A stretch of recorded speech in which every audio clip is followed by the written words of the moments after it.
Salut les amis et bienvenue dans un pays où on conseille aux jeunes de ne pas partir, dans un pays où on interdit aux enseignants de voyager, dans un pays où les enseignants sont maltraités, dans un pays où les médecins sont maltraités, bienvenue dans un pays où les médecins sont mal formés, les infirmiers sont mal formés, bienvenue dans ce pays. En fait, j'ai regardé une vidéo du docteur Aimé Boni. Et là, j'ai compris beaucoup de choses. Et je l'ai interviewé une fois dans une de nos émissions, Bantou, pour ne pas la citer, et il avait dit des choses. Vous savez, au Cameroun, le système BIA fonctionne comme dans la mafia. Il n'aime pas des gens qui les critiquent. Il n'aime pas les gens qui les portent critique. Mais il devrait savoir que ce qui vous porte critique, c'est pour faire avancer, pour stopper l'hémorragie et faire avancer les choses. Mais ils ne regardent pas les choses comme ça.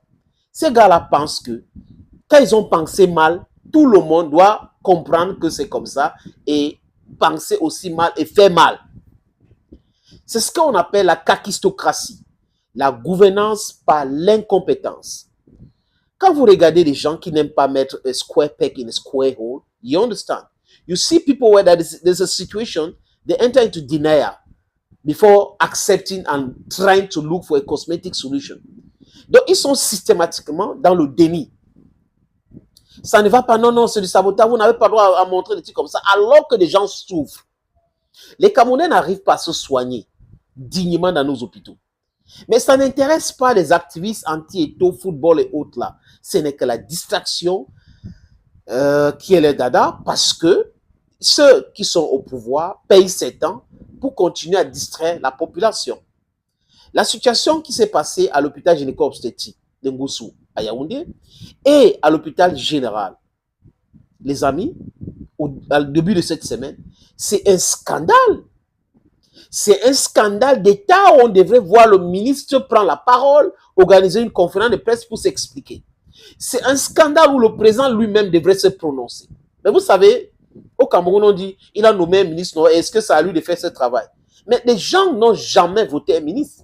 Si le président est redevable, parce que c'est le peuple qui lui a voté, entre guillemets, parce que moi je pense qu'il y a les simulacres des élections au Cameroun, il devrait se sentir concerné, se déplacer même pour aller voir de quoi il est question. Imaginez que Paul Barthélemy Biabi Vondo se déplace pour aller à l'hôpital gynéco-obstétrique de Yaoundé-Goussou. Les choses vont rapidement changer là-bas.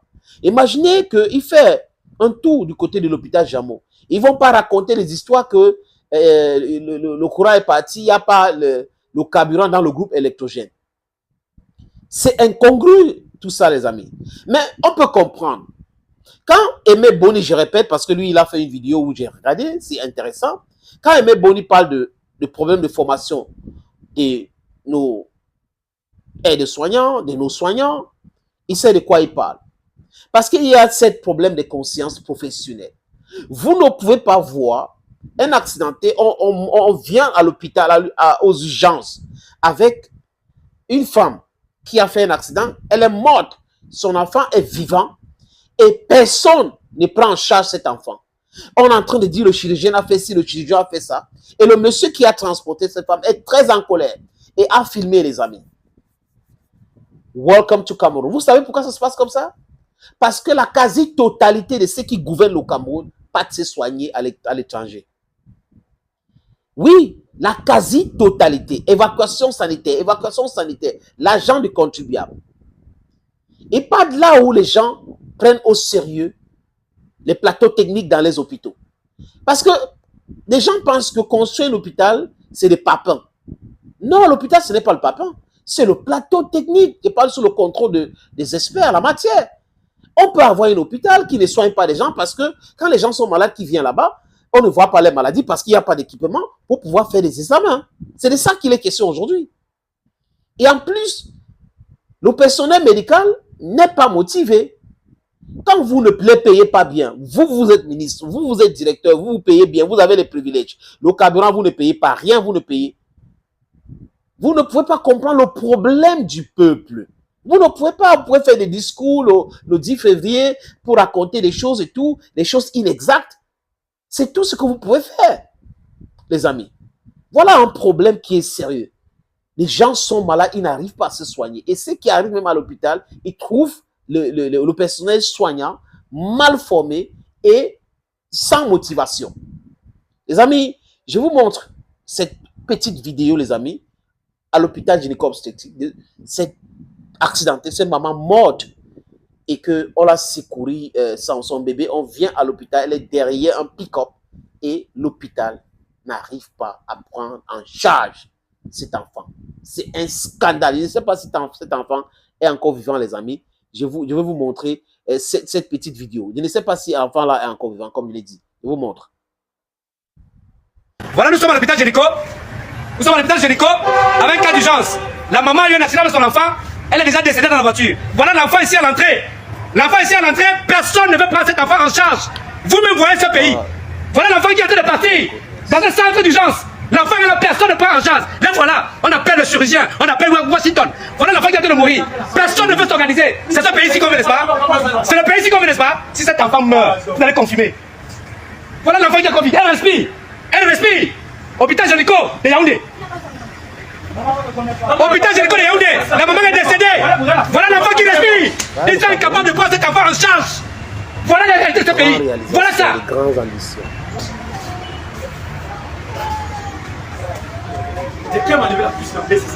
Voilà la réalité de ce pays. Cet enfant s'il meurt, je vous jure vrai. Vous allez confirmer ici là.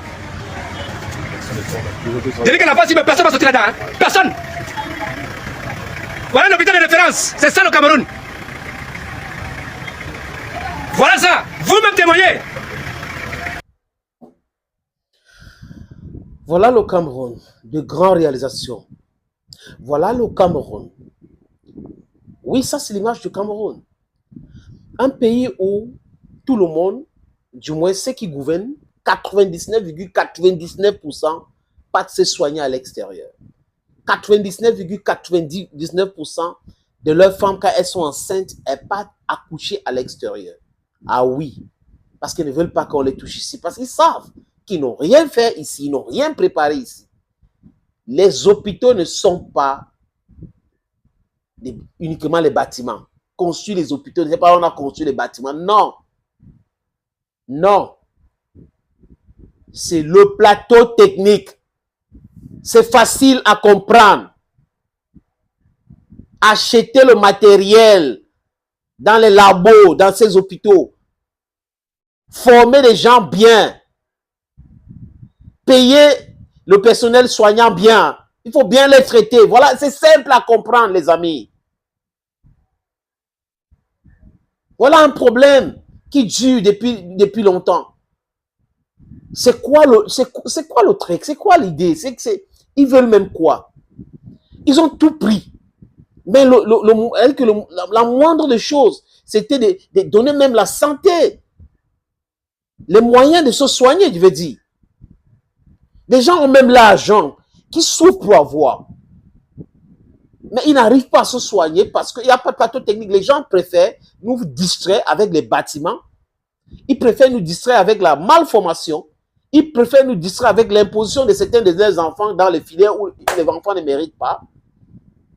Un enfant fait lettre, l'enfant se retrouve en médecine. Après, on dit qu'on l'a formé, l'enfant est médecin. Et encore plus le problème de motivation. Payer ces gens-là bien, c'est possible.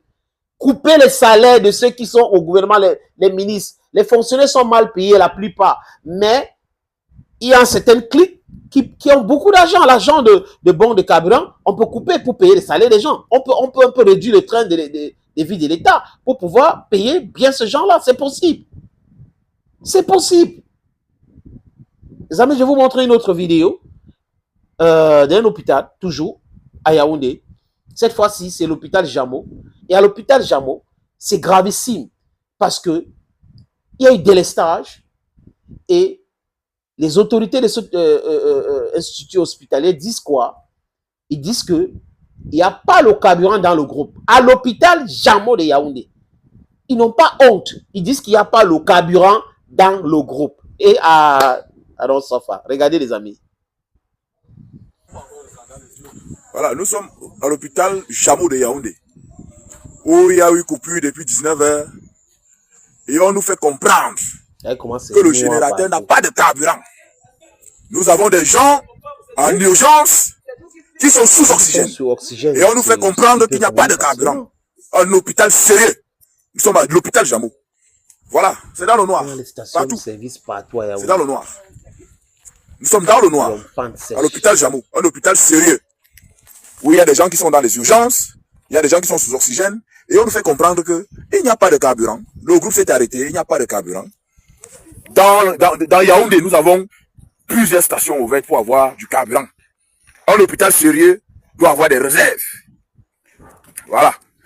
Voilà ce que nous vivons dans notre pays. Les gens meurent.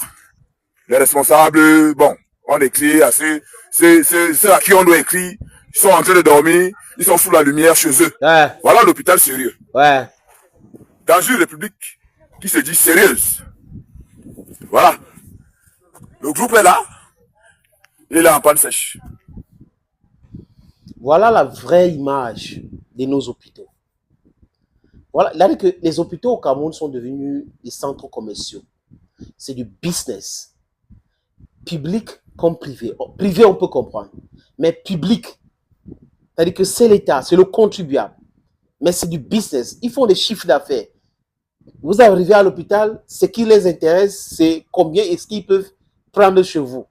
Parce que ces gens-là vont mal, ils vont très mal. Disons-nous la vérité. Ils vont, je répète, très mal. Mais est-ce que c'est pour autant qu'ils doivent se comporter comme ils sont en train de se comporter là? Bah, je dis non, mais c'est que le système est pourri. Le système est dans un état de décomposition avancée. Et donc, tout le monde veut en profiter. Tout le monde, quand tu vois ton directeur en train de faire du micmac, de bakchiche, et où toi, tu veux te faire la même chose, quand un docteur ne peut pas rester à l'hôpital parce qu'il veut aller traiter les patients dans son clinique, dans sa clinique, ils sont ça comme ça. Tout le monde veut se comporter comme ça, les infirmières, chez lui qui veut voler les médicaments et autres. Voilà le système. Voilà le système. Et tout le monde sait, bon sang, que c'est bien de prêcher par l'exemple. Si vous êtes directeur, vous êtes président de la République et que vous ne pouvez pas vous déplacer quand il y a un problème, vous ne pouvez pas, c'est-à-dire que le problème ne vous tient pas à cœur parce que vous devrez aller toucher le droit. Mais quand c'est les autres personnes qui parlent, ils vont faire le rapport, ça veut dire quoi? Ça veut dire que vous êtes plus important que votre peuple. C'est comme ça le Cameroun. Malheureusement, 42 ans d'échec total. Thank you, friends. Thank you again, and bye-bye.